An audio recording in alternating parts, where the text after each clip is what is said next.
said this, one of the authors that I worked for, or worked with, but I like this. Grace is the guardian angel that escorts us over bridges, whether they're rickety or whether they're smooth, and whether they're over troubled waters or serene waters. It is that grace that is the bridge that gets us over all of this stuff in life. See, this calm assurance right in the middle of whatever is going on. And when we know that, it's a lot easier to experience a sense of joy and appreciation in the moment. There's this hidden something that no matter how crazy life shows up, no matter how messed up relationships can get, no matter how icky our body might feel in the moment, no matter how scary the world situation might look, there is something, a hidden something, this divine something that is at work organizing everything into some sort of coherent pattern that's working together in the Christian tradition. All things work together for good when you know the truth about the experience. So that no matter what, we know that within that thing is moving all of us to a higher good, and it doesn't always feel like that, does it? No, it doesn't always look like that, and it doesn't always feel like that. But when we know that, it gives us the courage to expand our perspective beyond that narrow floodlight perspective that's focused on the problem, focused on the illness, focused on the crumbling relationship, focused on the crazy political system, focused on all the chaos in the world where people are fighting with one another. When we know that, it gives us the courage to say, something more is working through this experience. There's something more. And it happens in subtle ways and it happens in big ways. I know that some of your stories, it happens when you're in grief and you're trying to figure out and make sense out of a death or something that's happened in your life experience, and all of a sudden, grace gives you a message through a stamp of an Indian necklace that reminds you that God is within this experience too. It's a butterfly, maybe, that flutters by when you're in grief over the loss of someone, and this butterfly becomes your message, your grace message that tells you, I'm okay. Do you understand what I'm saying? We get these messages. We get these things. And I had one this morning. We're celebrating my 11-year-old granddaughter's birthday. We had a big party, and the house is full of kids, and got party hats all over the table. And I got up real early this morning so I could wrap her packages and make green tea, ice cream, did all these things. And as I'm leaving with my laptop and my common ground stuff, my daughter's in the kitchen preparing something, and she says, hey, Mom, did you make those 2 salads for Jamie's party today? Her 2 favorite salads that her party won't be the same without? And I went, no. Now for me, in that moment, I kind of panicked. I went, oh, good God, how could I have forgotten that?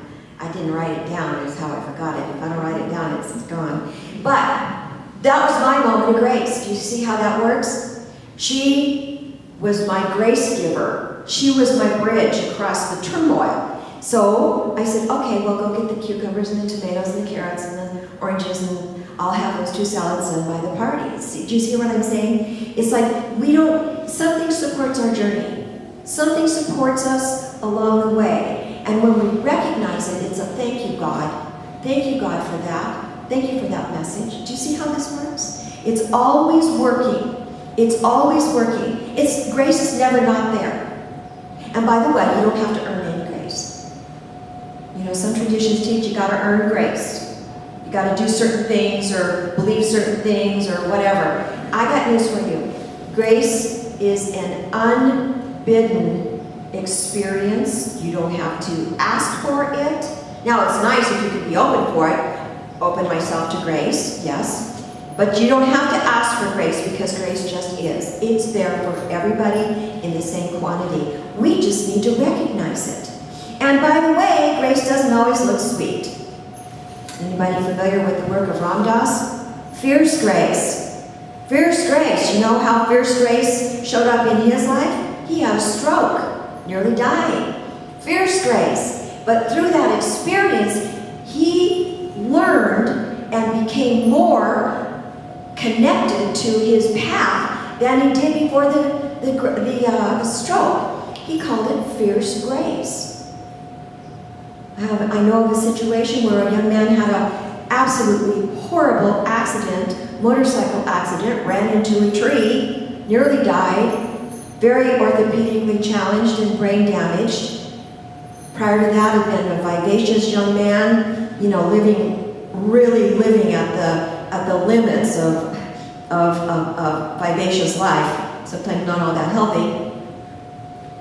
But when he hit this tree with that motorcycle, in that flash of a moment, this 35-year-old man's life changed. Everything changed for him, and his whole life was different. Suffering, pain, physical pain, emotional pain, all this stuff. Well, guess what? He was in a relationship with someone that I know, and everybody was, in deep grief over that experience. Well, a couple months later, guess what happened? Had a head-on collision with a semi-truck and died. And at the time, it seemed really, really, horrible. And I said to my sister, I said, you know what, it was grace.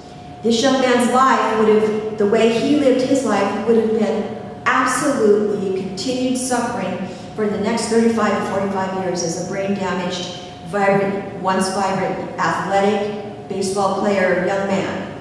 Grace, fierce grace, stepped in and gave this human body an out. Do you see how this works? And it's hard to see sometimes. Sometimes it's fierce. But if we get all caught up on how it needs to look, we don't get to choose how grace looks. We don't get to decide. It's not up to us. We get to recognize it. And when we recognize it and can balance our perspective, look deeper, look within the experience, look beyond the surface of it, and see the whole picture, the big picture, not the floodlight, we can see how grace came in and did its work. Do you understand how this works? And this works in all areas of our life. And sometimes what happens is these times of grace bring a new perspective to whatever's going on. It allows us to make sense and to open to new possibilities. Smallest piece of grace can change our whole world view. And that's the truth. So every time I step on this platform, this is hard work, folks. It really is. Beyond 5,000 pounds of gravel. This is hard work because we have a duty, so to speak. We're here to be a channel for whatever the divine energy that is wanting to bring through us. So every day when I get on this platform, I invite grace to show itself to me. I say, let the meditation of my heart and the words of my mouth magnify the energy of the divine. So I get myself out of the way and open to that grace, because when we know what grace is, we know we're not doing anything. We know that the signs are there and we just open up for the channel. We look at experiences that happen all around us and we see grace in action, like my daughter this morning with the salad reminder. Everything that happens in our experience is an opportunity for grace to reveal itself. It's an opportunity for us to grow through that thing. But we have to allow grace to reveal itself.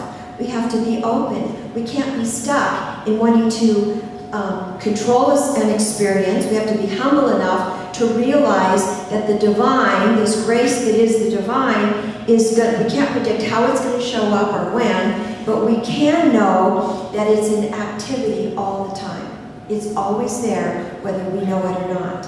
And we just have to open to that something, whatever that something is, that hidden something, and let that come through so that we recognize it and have that assurance that everything's going to be all right. Whether it's a sweet grace, like a message from the divine that tells us that somebody that's recently passed is just fine, or it's fierce grace, or fierce grace. So here's your invitation. I'm going to ask you, What are some of the ways that you are aware that grace has revealed itself to you? How has grace revealed itself to you? Can you recognize those sweet grace opportunities? And can you see where there has been fierce grace? We've all experienced fierce grace. And when you recognize these areas of grace in your life, whatever they are, fierce or sweet, how did that shift the way you see your life? How did that shift the way you saw that experience? How did that shift the way that you had a sense of appreciation for life on life's terms? What were the new opportunities or the possibilities that birthed themselves out of that moment of grace? What was that? What did you recognize within that experience that then moved you forward in your path? That let you do whatever was yours to do to take the next indicated step? I'd like to remind you that the truth is, all the time, not just some of the times, no matter what's going on, no matter how it looks on the surface, there is this divine thread of grace running through everything, fierce or sweet. And it is that that gives us this blessed assurance that life is going to be all right, that everything's going to be all right. And by the way, we may not always like it. We may not always like it. It may not always feel good. But the truth of the matter is, within that thing, when we open to grace, we are always going to be all right. Thank you for listening.